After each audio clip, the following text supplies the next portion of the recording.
베드로후서 1장 4절에서 7절 말씀. 자, 같이 봅니다. 이로써 그 보배롭고 지극히 큰 약속을 우리에게 주사 이 약속으로 말미암아 너희가 정욕 때문에 세상에서 썩어질 것을 피하여 신성한 성품에 참여하는 자가 되게 하려 하셨느니라. 그러므로 너희가 더욱 힘써 너희 믿음의 덕의 지식의 절제의 인내를 인내의 경건의 형제 우애의 사랑을 더하라. 아멘. 아멘. 자, 주님의 이름으로 사랑합니다. 예수님의 이름으로 사랑합니다. 할렐루야. 할렐루야. 네. 지난 시간에 성령은 사람을 변화시킨다 이 말씀을 드렸습니다. 불신자가 믿는 사람이 되고 악한 자가 선한 사람이 되고 병든 자가 강건한 사람이 되고 약한 자가 강한 자가 되고 가난한 자가 부유하게 되고 육에 속한 사람이 영으로 변화되게 되고 자기를 위해서 살던 사람이 주를 위해서 살아가는 사람으로 변화된다 그랬습니다. 성령은 사람을 변화시키기 위해서 오는 거예요. 그냥 기분 전환이 아니라 변합니다. 생각이 변하면 마음이 변하고 마음이 변하면 삶이 변해요. 영이 변해요. 영이 변하면 삶이 변해요. 변한다는 말은 나쁘게가 아니라 좋게지요. 아름답게지요. 복되게지요. 육의 사람이 영의 사람으로 변하게 되면요. 지난주에 여러분에게 드려진 말씀이 무엇인지를 아는 분 제목만 얘기하면 됩니다. 무엇일까요?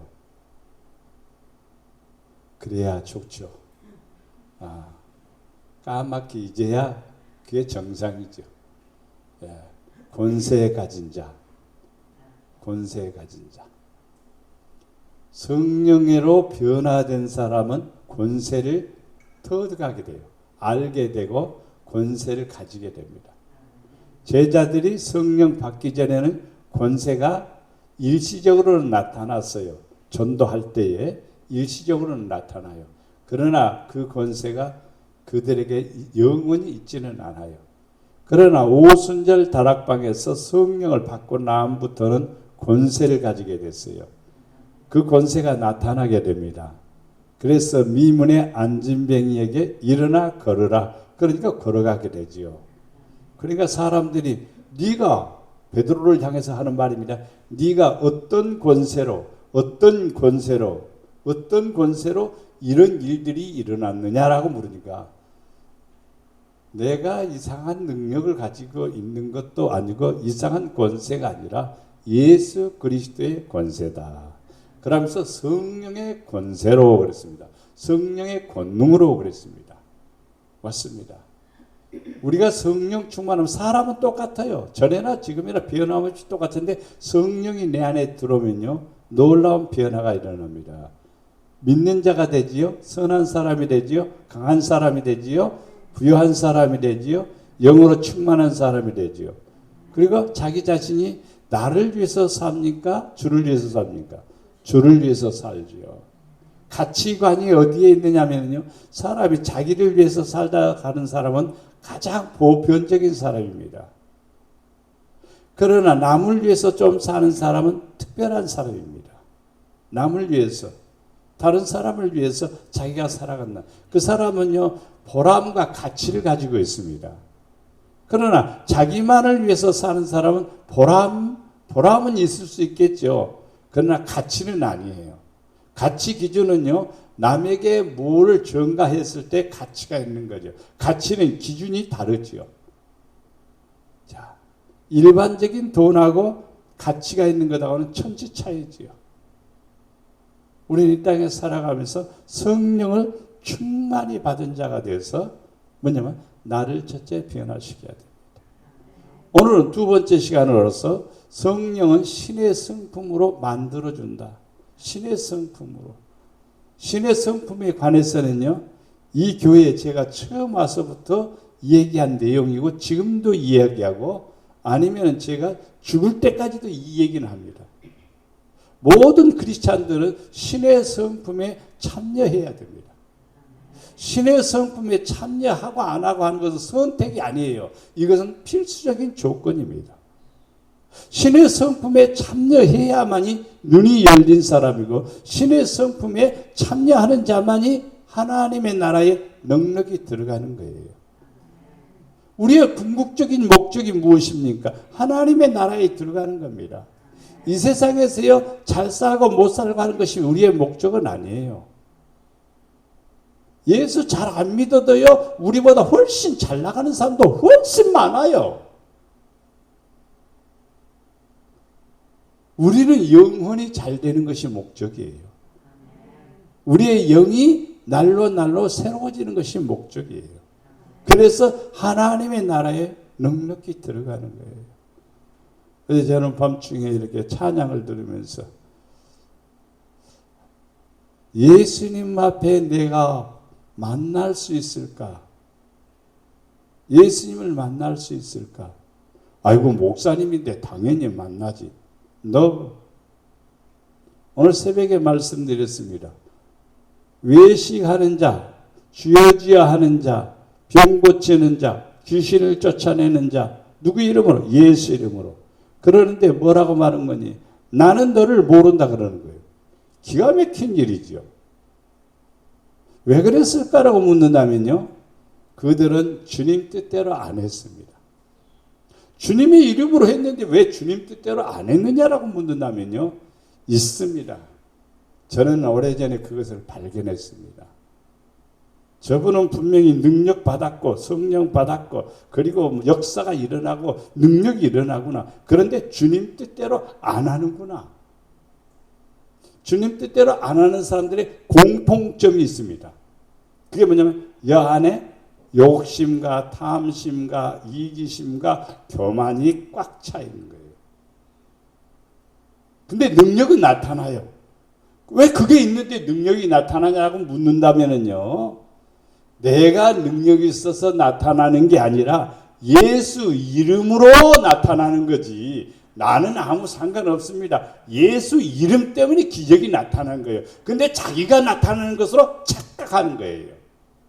그런 사람이 굉장히 많아요. 더더욱이나 은사자들 가운데는. 자기가 굉장히 능력 받은 것처럼 착각을 하는 거예요. 누가 하는데요? 예수님이 하시는데. 예수님 이름 때문에 예수님이 하시는 거예요. 그러면 여러분들도 은사를 받았다 안 받았다 그런 생각하지 마세요. 예수 이름으로 명하면 되는 겁니다. 예수 이름으로 기도하면 되는 겁니다. 예수 이름으로 구하면 되는 겁니다. 하나님이 역사하시는 거예요.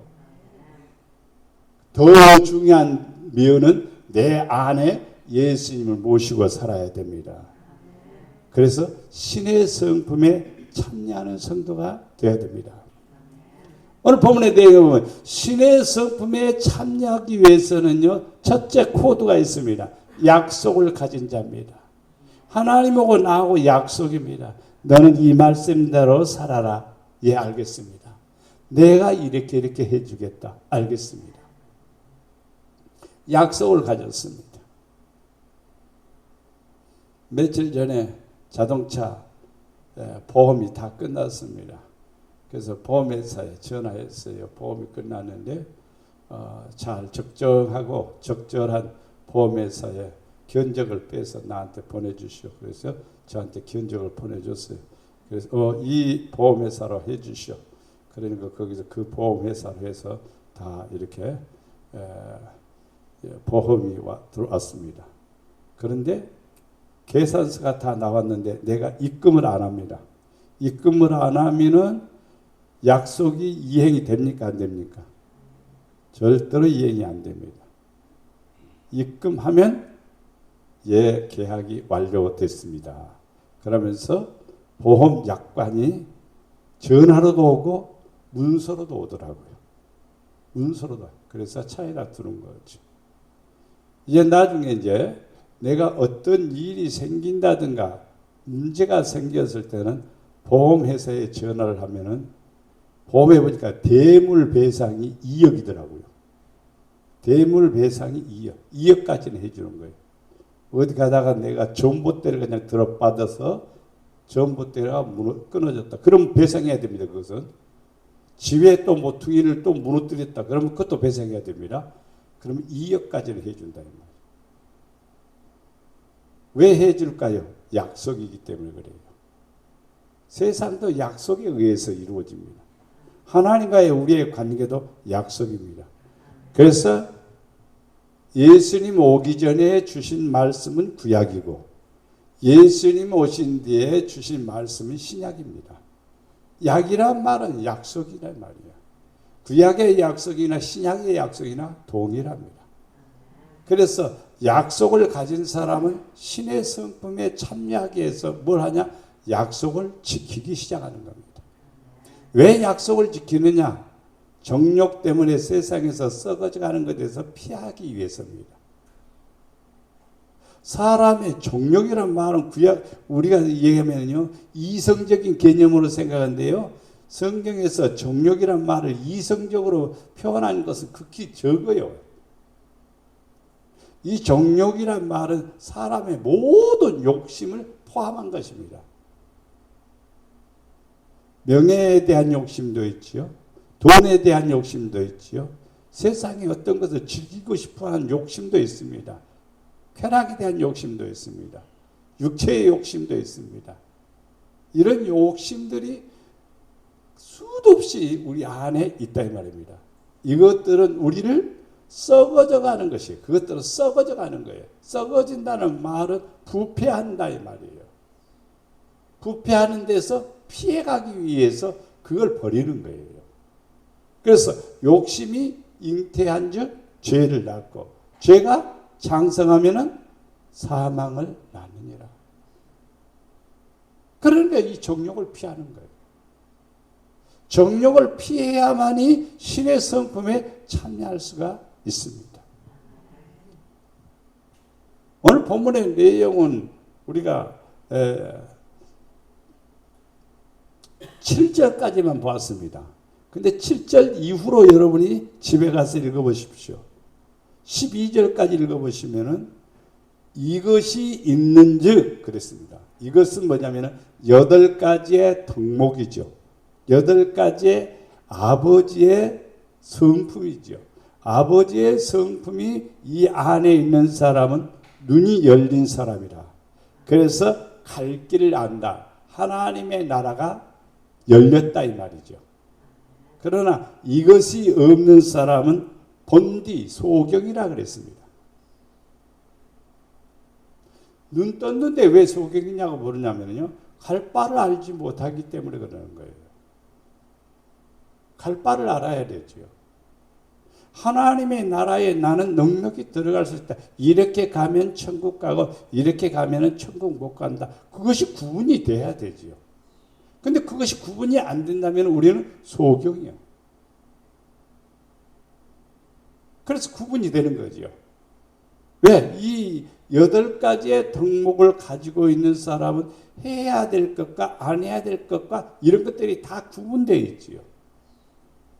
그렇기 때문에 신의 성품에 참여한 사람은 눈이 열린 사람이고 눈이 열린 사람은 하나님의 나라에 넉넉히 들어간다 이 말입니다. 그럼 오늘 첫 번째로 보면 약속을 가진 사람. 로마서 4장 16절 말씀에 보면은 그러므로 상속자가 되는 그것이 은혜에 속하기 위하여 믿음으로 되나니 믿음으로 이제 뭐가 된다? 상속자가 된다 이 말입니다. 이는 그의 약속을 그 모든 후세에게 굳게 하려 했습니다. 율법에 속한 자에게 뿐만 아니라 아브라함의 믿음에 속한 자에게도 그러하니 아브라함은 우리의 모든 사람의 조상이라. 아브라함이 믿음으로 산 것처럼 우리가 믿음으로 살아가면은 어떤 사람이 되냐? 상속자가 된다. 그러니까 믿는다 그러면 상속자가 된다 이 말이죠. 그러니까 믿음 그것은요 어떤 영향력이 없죠. 그러나 믿음으로라는 말은 행동으로 옮겨지는 어떤 부분들이죠. 행동하고 있는 것이죠. 믿음 어떤 대상에 대한 신뢰를 갖는 것이다. 이렇게 이야기하겠죠. 근데 믿음으로란 말은 무엇을 하고 있다는 뜻입니다. 믿기 때문에 나는 이런 일을 하고 있다. 이런 뜻입니다. 그래서 히브리서 11장을 읽어보면은 믿음으로. 그래서 믿음으로 무엇인가를 열심히 하는 사람은 바로 뭘 믿는다는 건가? 약속을 믿는다는 거예요. 믿음으로 하는 이유가 무엇일까? 약속 때문에 믿음으로 하는 겁니다. 약속을 믿지 않으면 믿음으로 할 필요가 없죠. 그런데 약속을 믿기 때문에, 은혜에 속하기 때문에 상속자가 되기 위해서 우리는 뭘로? 믿음으로 한다 이 말입니다. 로마서 4장 20절에 보면 믿음이 없이는 하나님의 약속을 의심하지 않고, 믿음이 없이가 아니라 믿음이 있으면 하나님의 약속을 의심하지 않고, 그렇죠. 믿음으로 견고하여져서 하나님께 영광을 돌리며 약속하신 그것을 또한 능히 이루실 줄 확신하였으니 그러므로 그것이 그에게 의로 여겨졌느니라. 자, 우리가 의로 여김을 받는 것은 믿음이 없는 게 아니라 믿음이 있어. 믿음이 있는 사람은 하나님의 약속을 의심하지 않아. 그리고 믿음으로 더 견고해져서 하나님께 영광을 돌리는 거예요. 우리의 믿음을 무너뜨리려고 하는 대상이 있을까요? 없을까요? 있어요. 우리의 믿음을 무너뜨리는 대상이 있어요. 그 대상이 뭐냐면 첫째 조건은요, 공중의 권세자면 사탄의 세력이 믿음에 서 있지 못하도록 우리를 자꾸 넘어지게 만드는 거예요. 근데 그 대상은요, 눈에 보이는 사람이라고 하면요, 멱살 잡고서 싸움을 하겠죠. 근데 눈에 보이지 않습니다. 영적 세계이기 때문에. 그 악한 영이 내 안에 들어오게 되면요, 뭘 쫓아 행하느냐? 욕심을 따라 행하는 거예요. 정욕을 따라 행하는 거예요. 그래서 성령이 내게서 멀어질 수도 있고 아버지의 뜻을 거역하게 되죠. 이제 우리는 하나님께 영광을 돌리게 됩니다. 뭐 합니까? 믿음이 견고해지니까. 풀물불에 집어넣는다고 해서 믿음을 저버려요? 사자굴에 집어넣는다고 해서 내 믿음을 저버려요? 그럴 수 없는 거죠. 에스더처럼 나는 죽으면 죽으리다 하라는 각오로 믿음을 지키는 것이지요. 그게 하나님께 영광을 돌리는 것이죠. 그래서 하나님이 약속대로 의심하지 않는 사람은 하나님이 약속을 지켜주시거든요. 의심하면 약속을 지키지 않아요. 왜냐하면 의심은 죄니까요. 그냥 의심하는 것은 내 자유라고 생각하지만요, 죄입니다. 죄. 근데 우리는 의심하거든요. 그럼 죄를 짓는 거예요. 믿어야 됩니다. 그러면 확실하게 그것이 이루어지게 됩니다. 역사가 일어나게 되고, 그리고 하나님께서 그걸 통해서 의를 여기신다는 걸 볼 수가 있습니다. 고린도후서 7장 1절 말씀에 그런즉 살아가는 자들아 이 약속을 가진 우리는 하나님을 두려워하는 가운데서 거룩함을 온전히 이루어 육과 영의 온갖 더러운 것에 대해서 자신을 깨끗게 하자. 하나님을 두려워하는 약속을 가진 우리죠. 복받을 우리죠. 아버지 앞에 구원받을 우리죠. 그럼 뭐 해야 돼? 하나님 두려워해야 돼. 천국 가려면 뭐 해야 돼요? 죄를 버려야 되죠. 천국 가려면 거듭나야 되죠. 천국 가려면 주님 만나야 되죠. 그런데 우리는 약속을 가진 우리는 하나님을 두려워한다. 공포 분위기의 두려움은 아닙니다. 귀신을 보듯이 그런 두려움이 아닙니다. 높으신 분이시고 존귀한 분이시고 만왕의 왕이시니까 두려워하는 거예요. 왕이 뭐 백성들을 다 죽입니까? 그러나 백성들은요, 왕 앞에 다 무릎을 꿇고 엎드립니다. 왜? 왕이니까. 하나님을 두려워하는 이유는 뭐냐? 나의 왕이시니까. 나의 주시니까. 내 생명을 주관하시고 나의 인생을 주관하시는 분이시니까 그분을 두려워하는 거예요. 근데 하나님 별로 안 두려워해요. 약속을 지키는 사람은 하나님을 두려워하는 사람이에요. 약속을 안 지키는 사람은 하나님을 두려워하지 않는 사람이에요. 두려워하지 않으면 그 사람은 문제예요. 하나님을 두려워하기 때문에 뭐예요? 약속을 지키는 거예요. 학교 선생님이 학생들한테 지각생들 말합니다. 지각생들 내일 지각하는 학생들은 복도에서 무릎 꿇고 손들 줄 알아. 그랬습니다.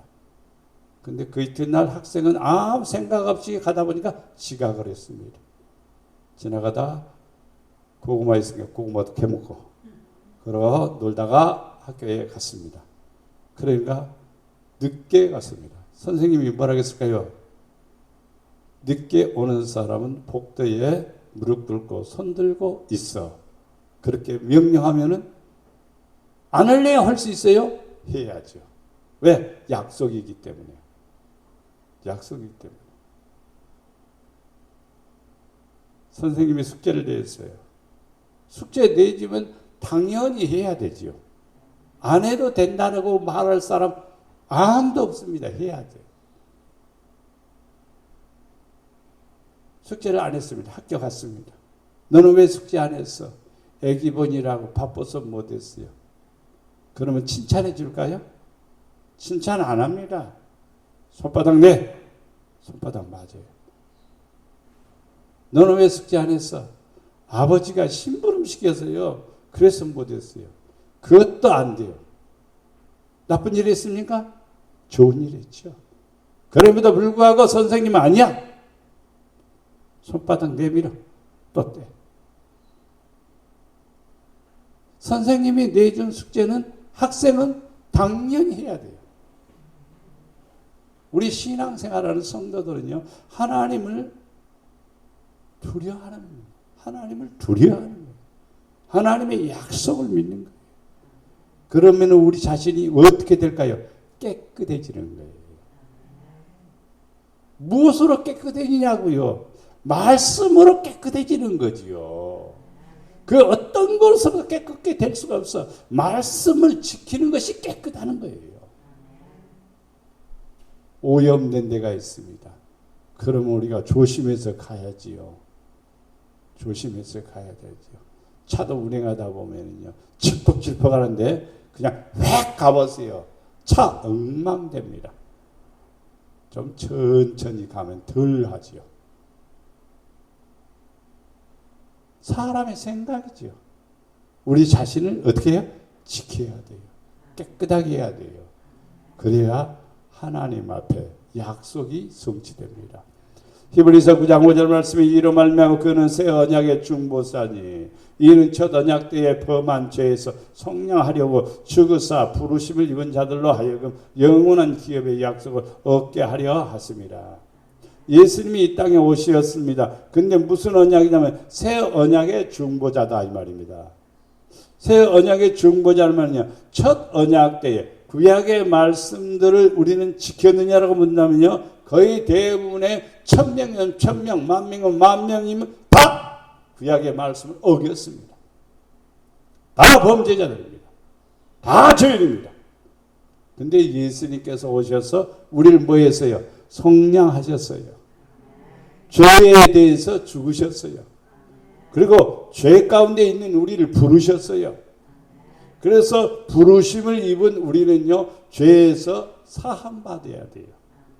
죄에 사함받아야 영원한 기업을 얻을 자격이 주어지는 겁니다. 영원한 기업은 하나님의 나라에 들어가는 것이죠. 죄 사함 받아야 그 나라 들어가는 거지. 죄가 있는 채로 들어갈 수는 없습니다. 죄 사함 받은 성도는 약속이 기업으로 주어집니다. 하나님께서는 더러운 그릇에 절대로 어떤 축복을 담지 않습니다. 깨끗한 그릇, 깨끗한 그릇, 그릇에 담습니다. 쓰기에 합당한 그릇에 담습니다. 큰 그릇에 또 담습니다. 어떤 사람은 종재기 같고 어떤 사람은 조금 큰 바가지 같고 어떤 사람은 큰 항아리 같아요. 그것은 마음입니다. 심보가 짜잔하면은요 종재기 같은 거예요. 그러나 큰 대야처럼 큰 함집처럼 마음이 넓고 생각이 넓고 뜻이 다르게 된 사람은 큰 그릇인 거예요. 정주영 회장님 돌아가셨습니다만 그분은 공부를 많이 한 것은 아니에요. 그러나 마음이 넓은 사람인 것 같아요. 굉장히 생각이 넓은 사람 같아요. 그러니까 큰 그 기업을 현대그룹을 그렇게 세우신 거죠. 우리들은요 굉장히 옹졸해요. 아주 째째하기도 하고 비겁하기도 하고 그러면 안 돼요. 약속을 믿는 사람은요 좀 눈을 열어서 봐야 돼요. 새로워져야 돼요. 그러게 되면 하나님이 우리를 통해서 역사하신다는 것을 알 수가 있습니다. 두 번째는 정욕 때문에 세상에서 썩어질 것을 피하는 자. 썩어질 것을 피하는 자. 정욕 때문에 세상에서 썩어질 것을 피해가는 사람.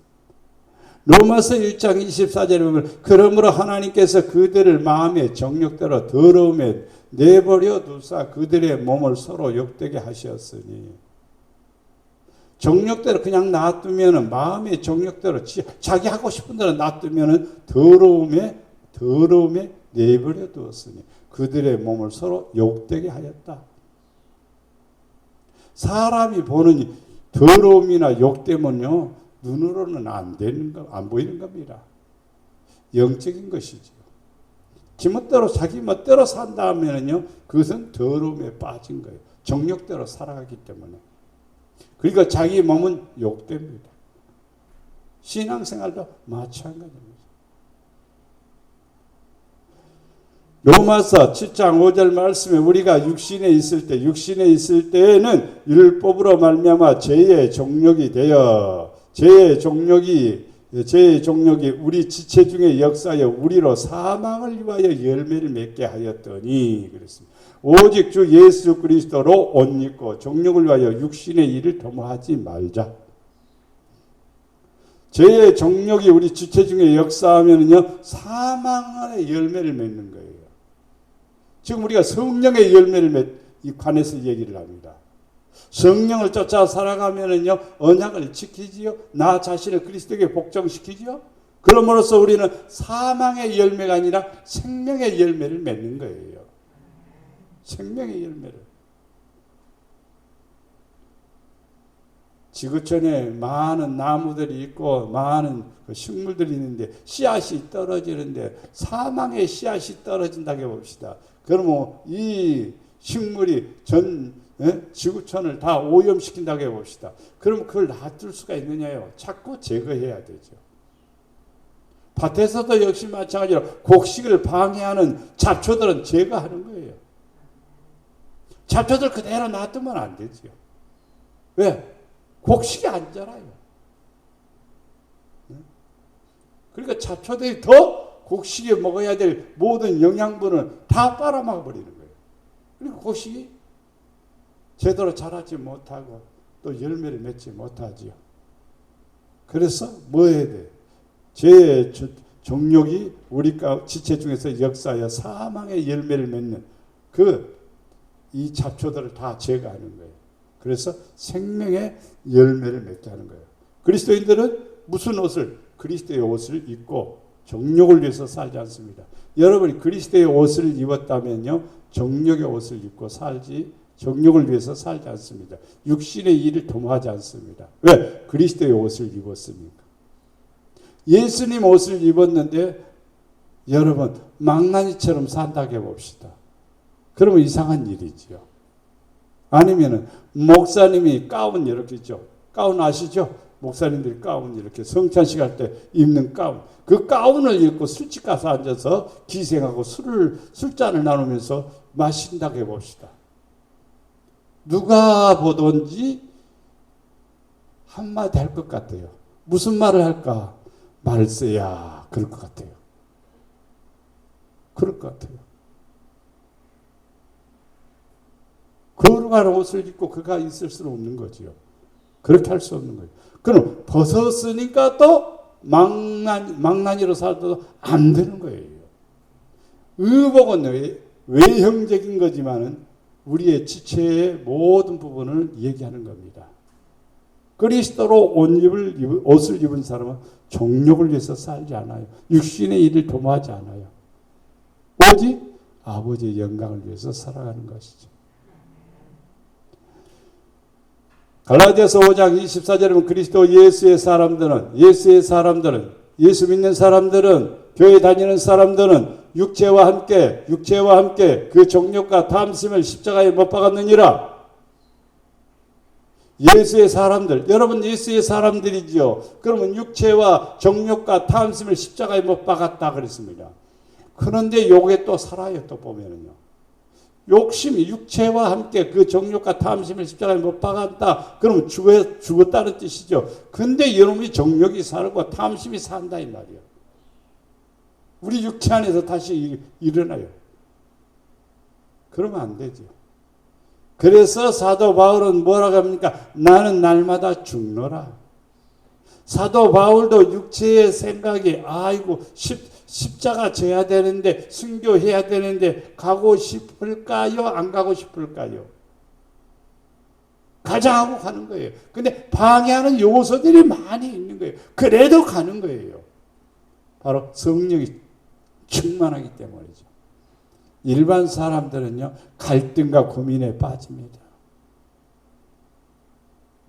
가자니 죽겠고 안 가자니 창피하고,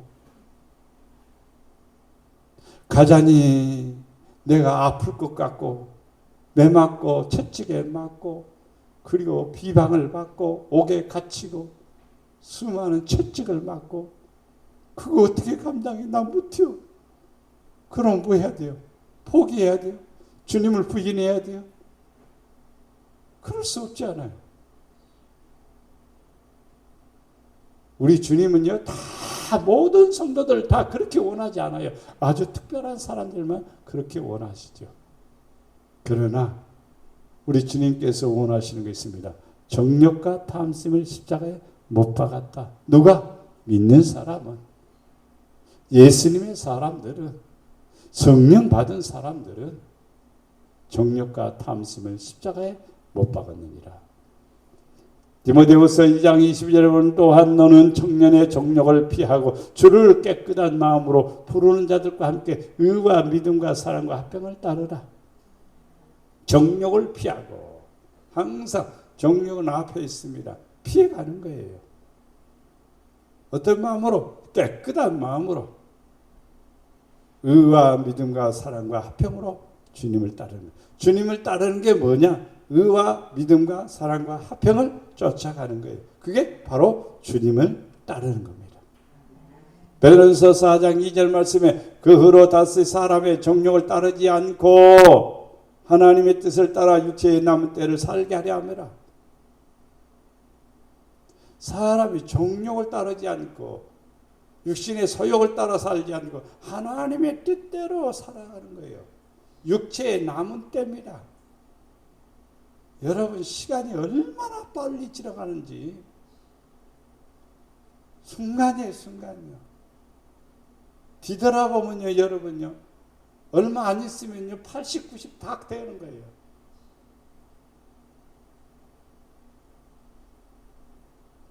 우리 김희신 군사님 90 다 되셨는데 나 만난 지가 그냥 얼마 안 된 것 같은데 90이요. 제가 여기 온 지도 얼마 안 된 것 같은데도 나이가 그렇게 되는 거예요. 그래서 가만히 어제 저녁에는 기도하면서 이런 생각을 했습니다. 하나님 120까지 하는 것은 다른 사람들한테 누가 되는 것 같고 죄송스러워서요. 하나님 60까지만 내가 20년만 더 멋지게 일하고 그냥 뿅 가게 하옵소서. 이런 생각을 했습니다. 20년 동안 말없이 그 어떤 명예도 그 어떤 영광도 아무것도 원치 않고 오직 영혼들을 위해서 기도하고 영혼들을 위해서 내가 헌신적으로 희생하고 영혼들을 위해서 기도해 주다가 가는 사람이 되게 하옵소서. 이렇게 기도를 했습니다. 우리는요, 뺀질뺀질하는 것이요, 순간 지나가 버립니다.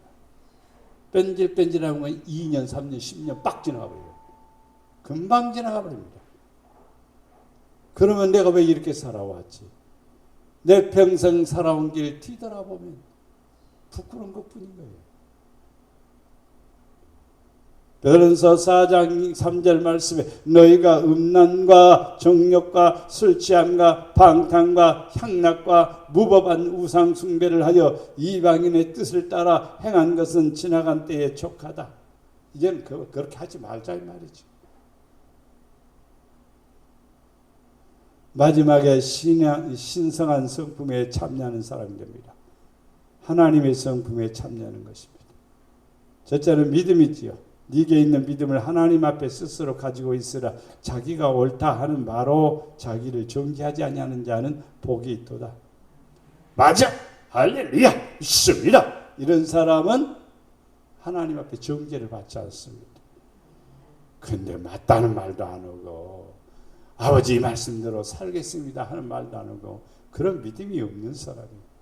믿음 있는 사람은 깨달음이 오면 정습니다. 할렐루야 이렇게 하는 겁니다.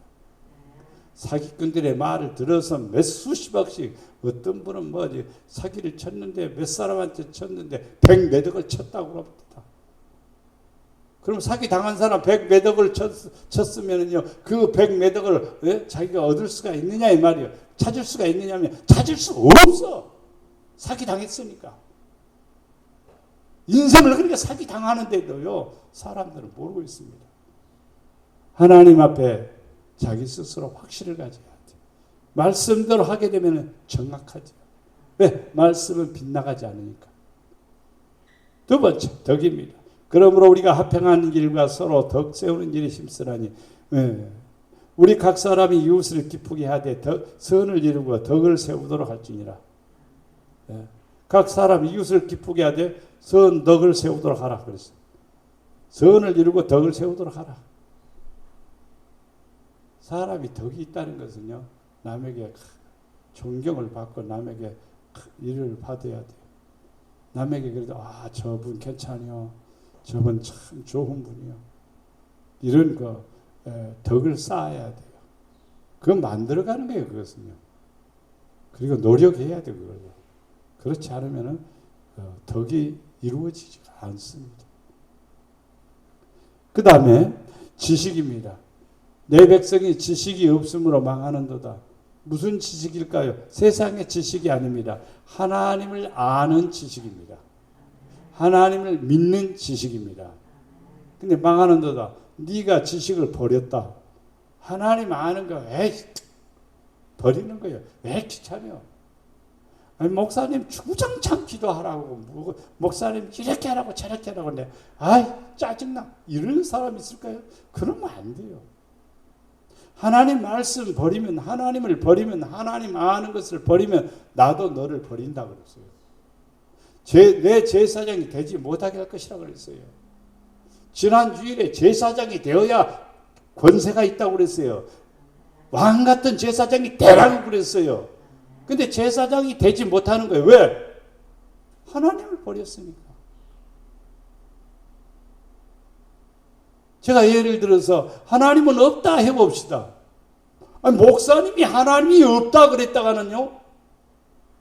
옷 벗어야죠. 옷 벗어야죠. 근데 없는데 있다 또 그것도 사실은 가식이요.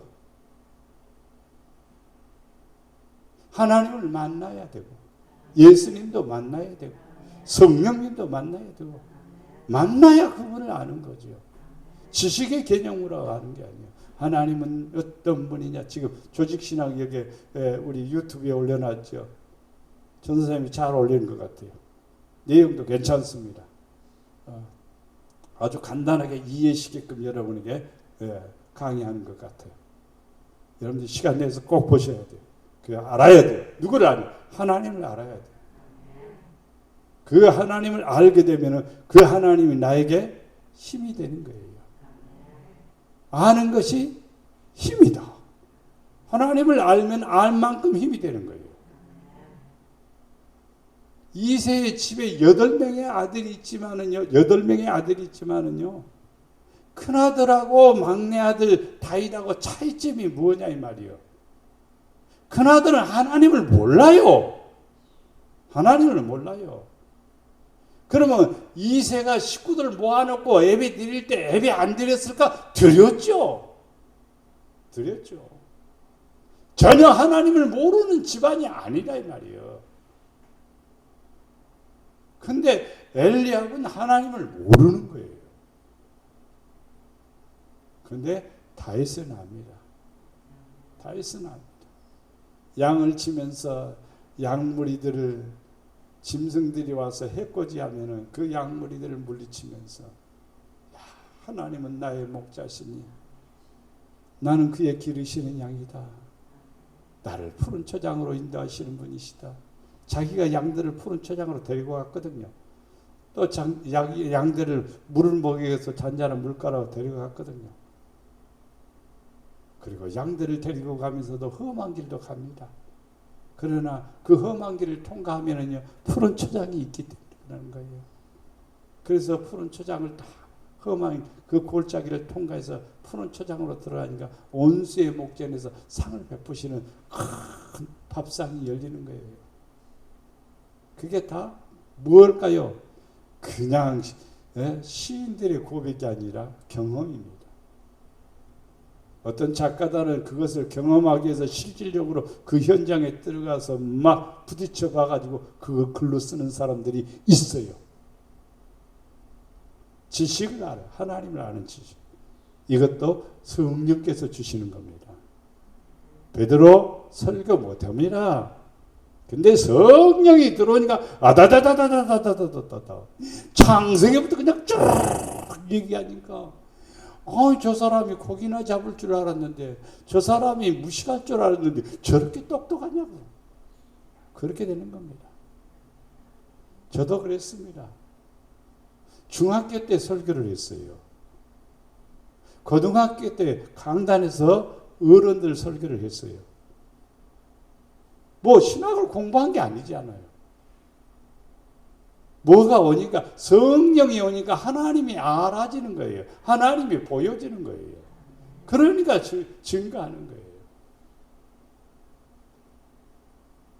5번째 인내입니다. 그냥 오기로 참는 인내가 아니라 자비로운 마음을 가지고 인내하는 겁니다. 편안한 마음을 가지고 인내하는 겁니다. 인내하는 자는 우리가 복되다 하나니 너희가 욥의 인내를 들었고 주께서 주신 결말을 보았거니와 주는 가장 자비하시고 긍휼히 여기시는 자시니라. 욥의 인내를 들었다 이 말이에요. 우리도 인내 잘하면은 욥처럼 하나님 앞에 인정받고 하나님 사랑받고 회복되게 됨을 믿습니다.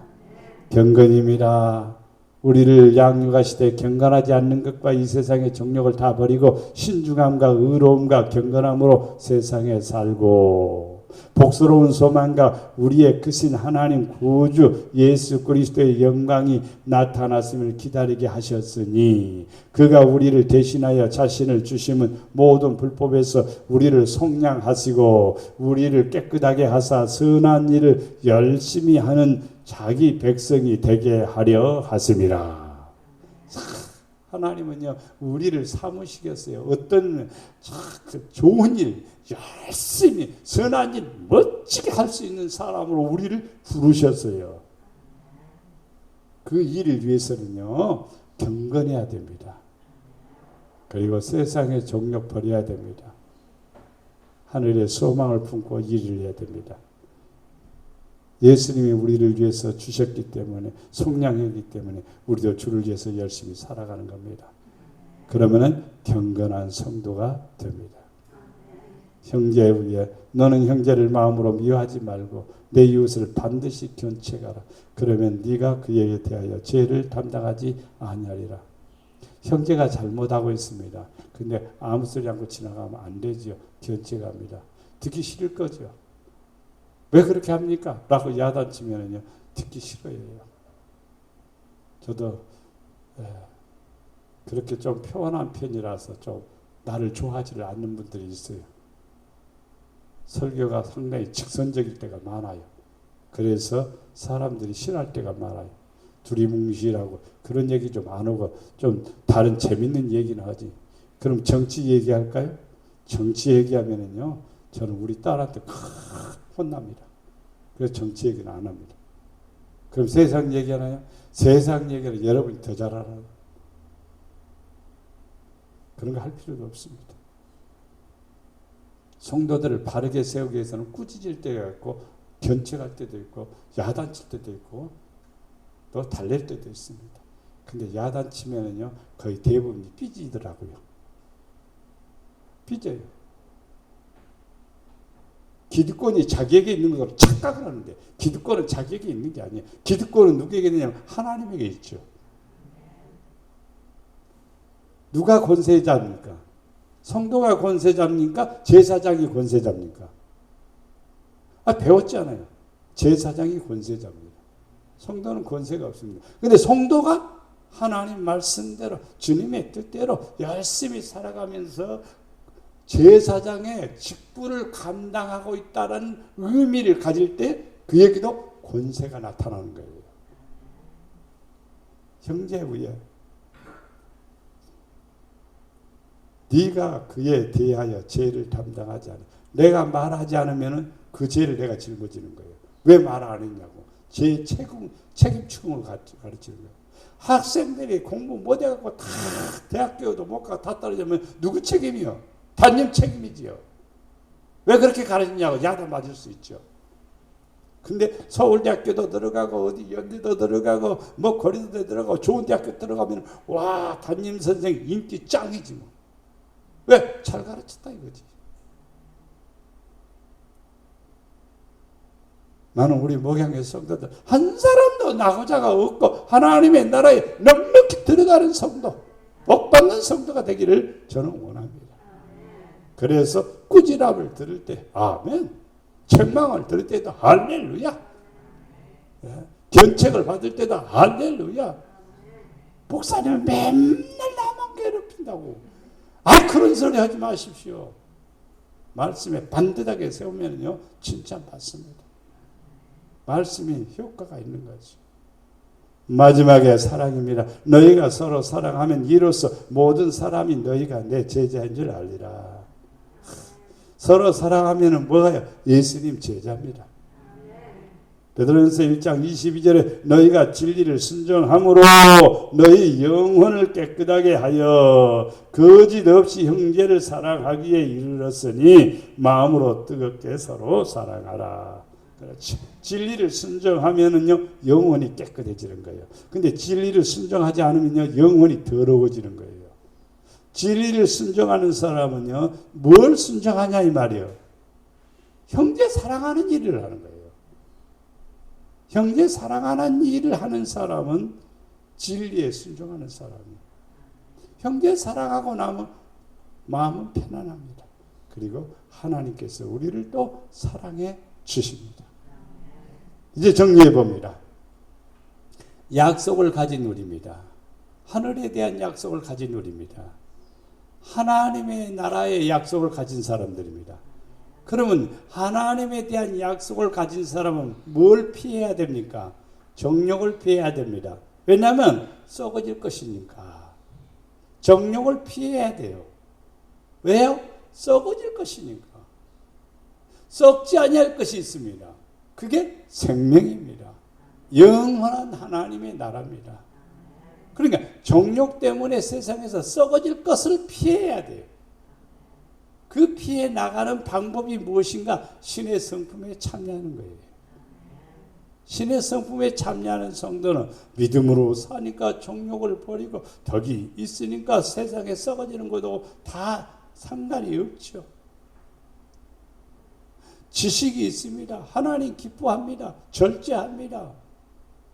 자기 멋대로 하지 않아요. 절제란 말은 막 하고 싶어도 안 하는 거고 하기 싫어도 또 해야 되는 거예요. 이게 절제입니다. 하기 싫으면 안 하면 절제라고 생각하는데 아니에요. 하기 싫어도 해야 될 때가 있어요. 선은 행해야 되지요. 악을 막 하고 싶다 그런데 악을 하지를 않아야 돼요. 그것은요. 선은요, 하고 싶은데 절제해야지. 그럼 안 한다는 뜻이잖아요. 그거 아니요. 인내하고 경건하고 형제 우애와 사랑을 돈독히 가질 때 우리 안에서 뭐가 이루어지는 거니? 신의 성품, 성령의 열매입니다.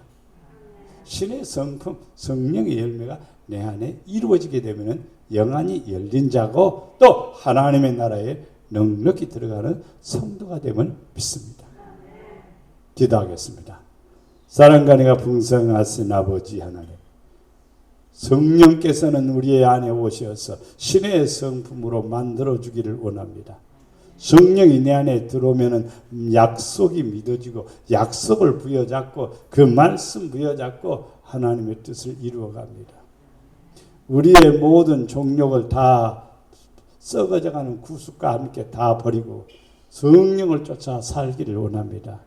말씀 붙잡고 살아가기를 원합니다. 신의 성품에 참여하는 자가 되기를 원합니다. 주여, 우리가 이 땅에 살면서 믿음으로 살게 하시고 덕을 가지고 살며 절제하며 인내하며 또 하나님 아버지 이 땅에 살아가면서 서로 사랑하며 아버지의 뜻을 이루어갈 수 있도록 은혜를 허락해 주시옵소서. 신의 성품을 가진 자로 영안이 열린 자로 하늘의 나라를 바라보게 하시고 아버지의 영광을 누릴 수 있도록 축복해 주시옵소서. 우리 목양의 성도들 다 영안이 열려 신령한 세계를 보게 하시며 능력 있어 권세자가 되게 하시며 아버지의 사랑 안에 거하도록 축복해 주시옵소서. 우리를 사랑해 주시는 예수님의 이름으로 기도드리옵나이다. 아멘.